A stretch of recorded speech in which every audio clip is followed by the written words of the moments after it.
اپنے گھر سے اسی حالت میں نکلے اور مولا کے قدموں پر آ کے گر گئے. مولا گستاخی معاف ہو, مولا معافی معاف ہو. مولا نے بازوؤں کو پکڑ کے اٹھایا اور کہا کہ یاد رکھو معافی مانگنا ہے تو اس سے مانگو, اس لیے کہ وہ کریم ہے, وہ غفور ہے, وہ جلدی معاف کر دینے والا ہے, وہ جلدی کرم کر دینے والا ہے, وہ ستار العیوب ہے, وہ لوگوں کو عیبوں کو چھپانے والا ہے. معافی مانگی. آخری جملہ مجلس کا حوالے کر کے اپنے مسائل کی طرف جانا چاہتا ہوں. عبداللہ نے کہا مولا اب مجھے پتا چل گیا. توجہ کریے گا, کیا پتا چل گیا؟ مولا مجھے پتا چل گیا لوگوں کا بنایا ہوا خلیفہ اور ہوتا ہے, لوگوں کا بنایا ہوا خلیفہ اور ہوتا ہے, اللہ کا بھیجا ہوا نمائندہ اور ہوتا ہے. صلوات پڑھے عظمت آل محمد.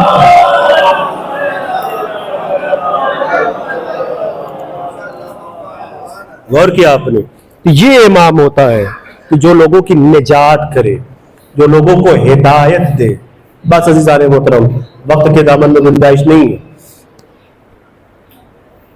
کربلا میں وقت کا امام کون ہے؟ حسین ابن علی.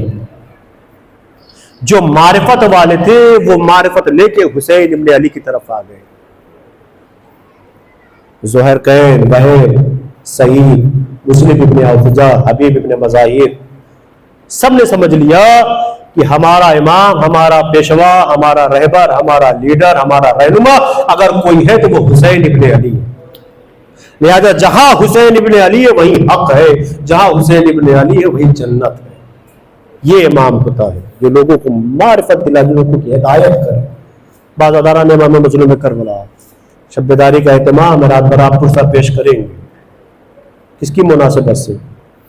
اس کی مناسبت سے جو اپنے بابا کی لاڈلی تھی, جو اپنے بابا کی چہیتی تھی, جس کا نام تاریخ میں سکینہ کے نام سے یاد ہے. بس رونے کے لیے آمادہ ہو گئے, دو چار فکر مسائل کی سماعت فرمانے, رونے کے لیے یہی کافی ہوگا. وقت کے امام کو آپ پرسہ پیش کر دیجیے. رونے کے لیے یہی جملہ کافی ہے کہ سکینہ کی عمر کم ہے, سفر زیادہ ہے. سکینہ کی عمر کم ہے, مصیبت زیادہ ہے, ظلم زیادہ ہے. 4 سالہ بچی پر کیسے کیسے ظلم اٹھائے گئے, کیسے کیسے امتحان لیے گئے. کبھی اونٹ کی ننگی پشت پر امتحان لیا گیا, کبھی کوفے کے بازار میں ظلم کیا گیا, کبھی کوفے کے دربار میں ظلم کیا گیا, کبھی بازار شام میں. اس لیے شام کو یاد کر کے مولا نے, سید سجاد نے 3 بار یہی کہا تھا, شام شام شام. کبھی دربار شام میں. اب معلوم ہے دربار شام میں کیا ہوا تھا؟ جب یزید ملعون ہر ایک بیوی کے بارے میں پوچھ رہا تھا, یہ کون ہے, یہ کون ہے, یہ کون ہے. کہنے والا کہتا تھا حاضر زینب, یہ زینب. حاضر ام کلثوم, یہ کلثوم ہے. یہ فضا اس گھر کی کنیز ہے. جب یزید کی نظر 4 سالہ بچی پر پڑی نا, کہا یہ کون ہے؟ کہا یہ حسین کی چہیتی بیٹی سکینہ ہے. کہا اچھا یہ وہی سکینہ ہے جس سے حسین بہت پیار کرتے تھے. کسی نے کہا ہاں یہ وہی سکینہ ہے. وہ یزید جناب سکینہ کی طرف مخاطب ہوا اور کہنے لگا, اے سکینہ میں نے سنا ہے کہ تمہارے بابا تم سے بہت پیار کرتے تھے. کہا ہاں میرا بابا مجھ سے بہت پیار کرتا تھا. ارے میں بھی اپنے بابا سے بہت پیار کرتی تھی. اس نے کہا تب نہ مانوں گا جب یہ تشت میں رکھا ہوا سر تمہاری آغوش میں چلا جائے. بازادار امام مظلوم کربلا, ارے دربار شام میں 2 ننھے ہاتھوں کو جناب سکینہ نے بلند کیا. اے بابا, ارے یزید نے بڑے دربار میں ہماری اور آپ کی محبت کا امتحان لیا ہے. اے بابا میری آغوش میں آ جائیے. ارے تشت سے سر حسین برآمد ہوا اور جناب سکینہ کی آغوش میں آیا. ارے سکینہ نے بابا کے رخسار پر اپنے رخسار کو رکھ دیا. اے بابا, ارے آپ کے جانے کے بعد گوشوارے چھینے گئے, رخسار پر تماچے لگائے گئے. اجرکم اللہ, مولا آپ کو کوئی غم نہ دے سوائے غم سید الشہداء کی. روایت کو میں نے چھوڑ دیا ہے.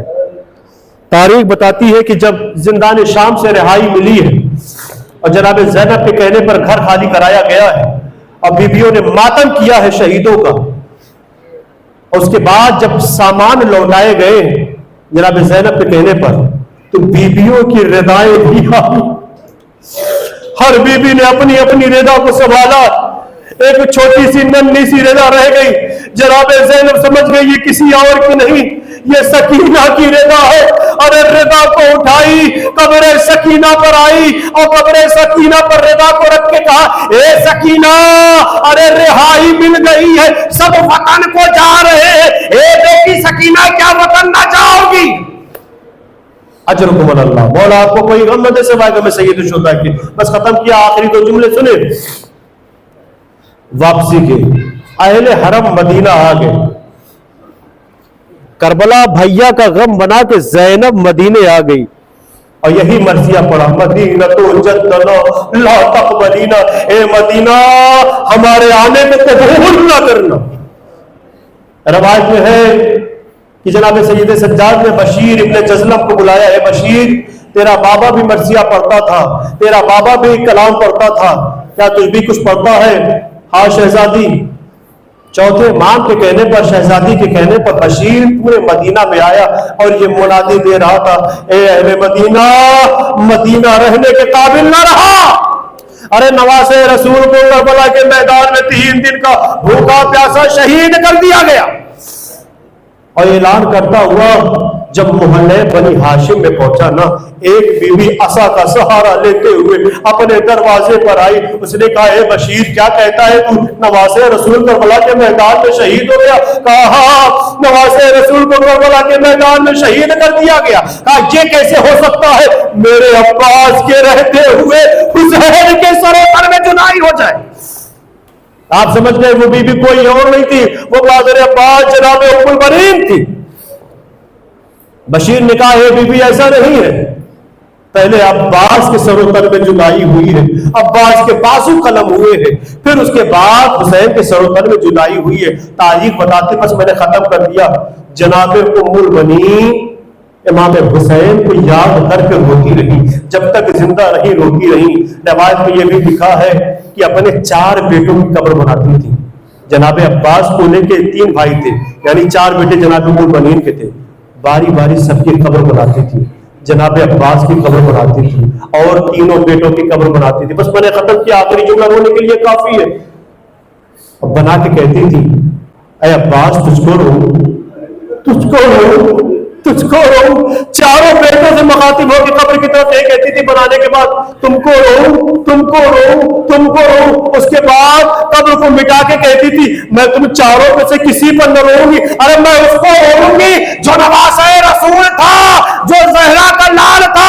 ارے کربلا کے میدان میں کوئی رونے والا نہ تھا، آئے اس حسین غریب کو رولا رولا کے شہید کیا گیا۔ اس لیے زیارت ناہیہ میں وقت کا امام کہتا ہے سلام ہو میرا اس جگ پر، ارے جس کو کربلا کے میدان میں رولا رولا کے شہید کیا گیا۔ انا للہ و انا الیہ راجعون۔ رضا بقضائہ و تسلیما لامرہ، الا لعنۃ اللہ علی القوم الظالمین، سیعلم الذین ظلموا ای منقلب ینقلبون۔ بارے اللہ بہن کو والے محمد مختصر سی عبادت کو قبول فرما، ہمارے گناہ کبیرہ صغیرہ کو معاف فرما، جو پریشان حال ان کی پریشانیوں کو دور فرما، جو بیمار ان کو شفاء کاملہ و عاجلہ عطا فرما۔